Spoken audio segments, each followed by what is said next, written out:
Magandang gabi po at sa aking mga YouTube subscriber, magandang gabi. Bago po ako papasok, meron pa po akong mga 12 minutes.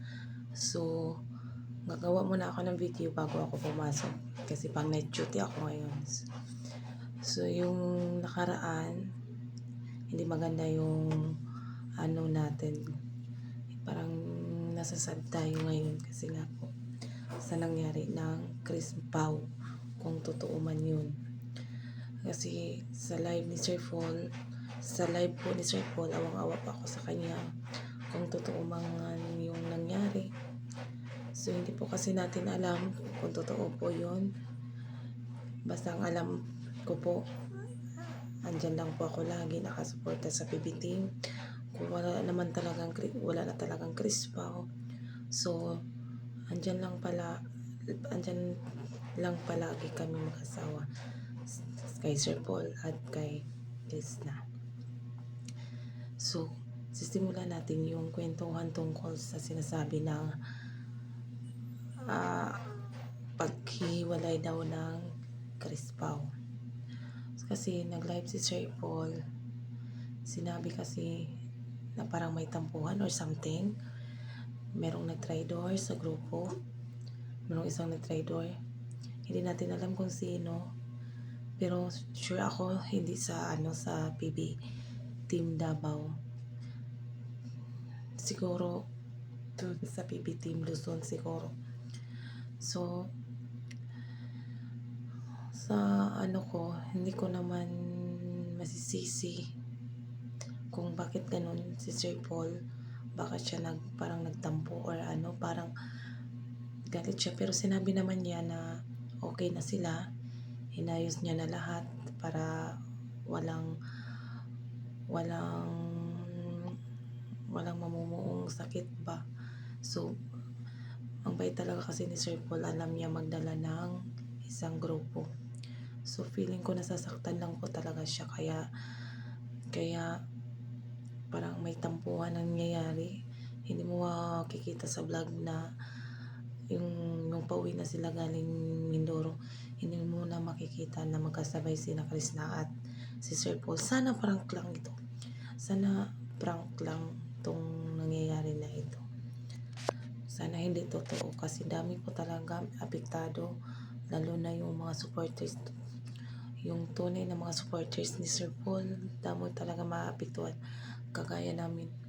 So kagaya ko, nung malaman ko na, nung una kasi hindi ako naniniwala kasi may laging nagko-comment, hiwalay na ba? Wala na ba talagang Chris Pau? Anong nangyari? Hindi ko po talaga kasi alam kung ano totoong nangyari. Pero ang alam ko, marunong magdala si Sir Paul sa kanilang grupo at alam niya kung paano ito susolusyonan ang ganitong mga pangyayari. So sa akin lang, hindi pa naman kasi natin naririnig yung side ni Chris na. So hihintayin natin yung side ni Chris na mag-explain kung ano ba talaga nangyayari. So napaisip na lang ako, sana ito mangyari kung hindi na lang sumama si Chris na doon sa Mindoro. Kung hindi na lang nila isinama si Chris na. Kasi hindi natin alam. Ang saya pa kasi nila nung pumunta doon. Pero sa barko pa lang, parang nagpapaiwating na mayroon talagang mangyayari hindi maganda. Kasi nga doon sa panaginip ni Chris na. Dami kasing nababasa ko na comment. Nagko-comment sila na yung kwento ni Chris na tungkol sa kanyang panaginip. Yun pala yun. Totoo pala yung sinasabi niya doon sa kanyang mga panaginip. So nangyari nga, hindi natin alam kung ano talaga totoong nangyari. Hindi natin alam kung sino nagkamali or anong nangyari. Hihintayin po natin. So yung iba dyan na galit, hayaan muna natin sila, bigyan ng time. Hindi naman lahat ng isa sa publiko nila yung lahat ng mga pangyayari. Parang normal lang naman din sa kanila yung mga ganitong sitwasyon. So buo pa rin ang team, ayan, magkasama pa rin sila. Sana hindi mabuwag yung team ni Sir Paul. todo suporta lang po kami. Sana pagsubok lang 'to, walang ibang wala nang ibang mangyayari. Sana magawa nito ng solusyon. Sana magkasama ulit sila Chris na tapos si Sir Paul at buong PB team. Pero alam ko naman po pag galing sila sa malalayong lugar, si Chris na talaga umuwi yan sa kanila, pinapauwi yan ni Sir Paul para makapagpahinga. Sana ganun yan ang nangyari ngayon, wala sa PBA o si Chris na para makapagpahinga, para makapag-isip. Pero naawa ako kay Sir Paul, lalo na kay Chris na parang awang-awa ako. Kasi bata pa kasi siya, hindi niya alam kung parang hot pa kasi. Isipin mo kasi, Sir Paul matured na. Si Chris na kasi parang isip bata pa, kailangan talagang alalayan. Diba yung PB team Davao, laging nakalalay sa kanya. Kaya parang binibibi siya sa mga parang siya na kasi yung babae, parang protektado siya sa mga lalaki doon sa PB team Davao. So hindi natin alam. Transfer ka nga dati? Diya ka matog? O limpyohin na lang. Tapos yun nga po, siguro nadala lang si Chris na kasi nga bata pa po talaga siya.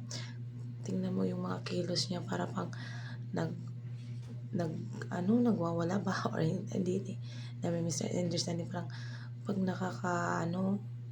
masaya siya, parang nakakalabas siya, parang masaya talaga siya. So yung iba kasi misunderstanding, kaya yun parang merong nangyayaring hindi maganda. So hihintayin natin kung ano pang susunod na mangyayari. Sana prank po ito, hindi totoo, kasi po damo po talagang naapektuhan, dami pong nasasaktan, daming umiiyak kasi nga po sa nangyayari. Sana Sir Paul, kasi nakikita namin yung boses at mata ni Sir Paul na mayroon talagang problema or mayroon siyang hinahanap. So kailangan lang talaga natin suportahan yung buong PB team.